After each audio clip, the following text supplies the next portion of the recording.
King School Gulyana Shabbir campus King School Gulyana جماعت سوئیں تاریخ 24 مئی 2021 مضمون اردو سبق نمبر 2 صفحہ نمبر 9 10 11 ویڈیو نمبر 7 السلام علیکم ورحمۃ اللہ وبرکاتہ بسم اللہ الرحمن الرحیم۔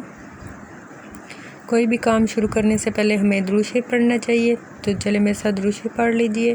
اللہم صلی علی محمد وعلی آل محمد کما صلیت علی ابراہیم وعلی آل ابراہیم انک حمید مجید۔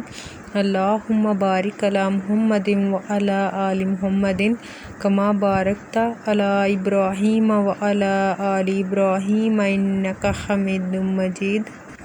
آج ہم نے حدیث نمبر 13 کرنی ہے۔ العین حق، العین حق، نظر یعنی نظر بد حق ہے۔ کام شروع کرنے سے پہلے ہم لوگ دعا پڑھتے ہیں، تو چلے میرے ساتھ دعا پڑھ لیجئے۔ ربی یسر ولا تعسر وتمم بالخیر ربی زدنی علما۔ مجھے امید ہے سب بچے خیریت سے ہوں گے۔ اردو کے پچھلے سبق میں ہمارا سبق نمبر 2 نعت کمپلیٹ ہو چکا ہے۔ آج ہم نے اس کی دہرائی کرنی ہے، تو چلے میرے ساتھ اردو کی کتابیں کھول لیجئے۔ صفحہ نمبر ہے 8۔ چلیں کچھ اشعار کی ریڈنگ کرتے ہیں، ٹھیک ہے۔ وہ صلی اللہ علیہ وسلم غار حرا سے وحی لے کر آئے، غریبوں کی خاطر خوشی لے کر آئے۔ وہ صلی اللہ علیہ وسلم جب اپنے ہونٹوں پہ قرآن لائے، سب ہی نیک خوان صلی اللہ علیہ وسلم پہ ایمان لائے۔ دلوں میں مکی احمد مصطفیٰ صلی اللہ علیہ وسلم ہے، نثار ان پہ ہم وہ رسول خدا صلی اللہ علیہ وسلم ہیں، ٹھیک ہے۔ آگے الفاظ معنی۔ صداقت، صداقت کا معنی کیا ہوگا؟ سچائی یا پھر خلوص۔ مکی، مکی کا کیا معنی ہوگا؟ رہنا یا پھر بسنا۔ سوالی، سوالی کا معنی کیا ہوگا؟ سوال کرنے والا۔ خاطر، لیے۔ آگے سوالات کے جوابات لکھیں۔ سوال ہے کس نے آ کر انسانوں کو سنبھالا؟ جواب اس کا ہوگا حضرت محمد صلی اللہ علیہ وسلم نے آ کر انسانوں کو سنبھالا۔ آگے رسول صلی اللہ علیہ وسلم کہاں سے وحی لے کر آئے؟ جواب اس کا حضرت محمد صلی اللہ علیہ وسلم غار حرا سے وحی لے کر آئے۔ اگلا سوال ہے قرآن مجید کس نبی پر نازل کیا گیا؟ جواب اس کا ہے قرآن مجید حضرت محمد صلی اللہ علیہ وسلم پر نازل کیا گیا۔ آگے صحیح جواب پر دائرہ لگائیں۔ وہ جب اپنے ہونٹوں پر ڈیش لائے، کیا لائے؟ بات، قرآن، نعت یا پھر حمد، نعت یا پھر حمد، کیا ہوگا؟ قرآن۔ ڈیش کی خاطر خوشی لے کر آئے، غریبوں، امیروں، غریبوں، نیکوں یا پھر محتاجوں، کیا آئے گا؟ غریبوں۔ نہ خالی گیا ان صلی اللہ علیہ وسلم کے در سے، کیا ہوگا اس کا؟ مثالی، سوالی، انسان یا پھر ولی، سوالی، ٹھیک ہے۔ دیے گئے الفاظ کے جملے بنائیں۔ خوشی، خوشی کا جملہ کیا ہوگا؟ سارا کے پاس ہونے پر مجھے بہت خوشی ہوئی، ٹھیک ہے۔ راہ، راہ کا جملہ کیا ہوگا؟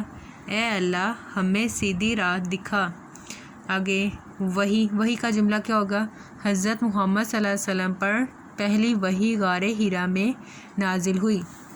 آگے دیے گئے مذکر کے مونس لکھیں۔ شوہر، شوہر کا مونس کیا ہوگا؟ بیوی۔ درزی، درزن۔ دھوبی، دھوبن۔ موچی، موچن۔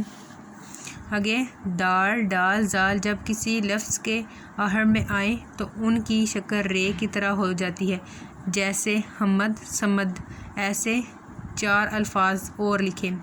توحید، جھنڈ، کاغذ، امید۔ آگے قواعد زبان۔ تو میں نے آپ کو بتایا تھا کہ قواعد زبان میں نے آپ کو بتایا تھا کہ فعل ماضی، فعل ماضی کسے کہتے ہیں؟ آپ لوگوں میں سے کسی کو یاد ہے؟ وہ فعل جس میں کسی کام کا کرنا یا ہونا گزرے ہوئے زمانے میں پایا جائے اسے کیا کہتے ہیں؟ فعل ماضی کہتے ہیں۔ چلیں ایک دو جملہ بناتے ہیں۔ وہ کتاب پڑھتا ہے، جب اس کو فعل ماضی میں کریں گے تو کیا ہوگا؟ وہ کتاب پڑھتا تھا۔ عورتیں گھروں کو سجاتی ہیں، عورتیں گھروں کو سجاتی تھیں. ٹھیک ہے. آگے فعل حال اور فعل ماضی کو مد نظر رکھتے ہوئے خالی جگہ پور کریں. فعل حال کسے کہتے ہیں؟ وہ فعل جس میں کسی کام کا کرنا یا ہونا موجودہ زمانے میں پایا جائے فعل حال کہلاتا ہے. ٹھیک ہے. پرندہ اڑتا ہے، جب اس کو ماضی میں کریں گے تو کیا ہوگا؟ فعل ماضی میں پرندہ اڑتا تھا. آگے دھوبی نے کپڑے دھوئے، جب اس کو فعل حال میں کریں گے تو کیا ہوگا؟ دھوبی کپڑے دھوتا ہے. ٹھیک ہے بچوں، اس سبق کو آپ نے اچھی طرح سے یاد کرنا ہے. اگلے سبق میں انشاءاللہ اس کی آزمائش ہوگی. ٹھیک ہے. کنگ اسکول گلیانہ، جماعت سوئم، تاریخ 24 مئی 2021، مضمون اردو، ڈائری سبق نمبر 2، نعت کی دہرائی کی گئی. مزید معلومات کے لیے آپ ان نمبرز پر رابطہ کر سکتے ہیں. یہاں پہ آپ کے پاس اسکول کا WhatsApp number, Facebook I D, Instagram اور یوٹیوب پر جا کر آپ ویڈیوز کو واچ کر سکتے ہیں. آپ کی آسانی کے لیے ویڈیوز کو یوٹیوب پر اپلوڈ کر دیا گیا ہے. اس کے علاوہ آپ باقی سائٹس کو بھی وزٹ کر سکتے ہیں. Thanks for watching. اللہ حافظ. فی امان اللہ.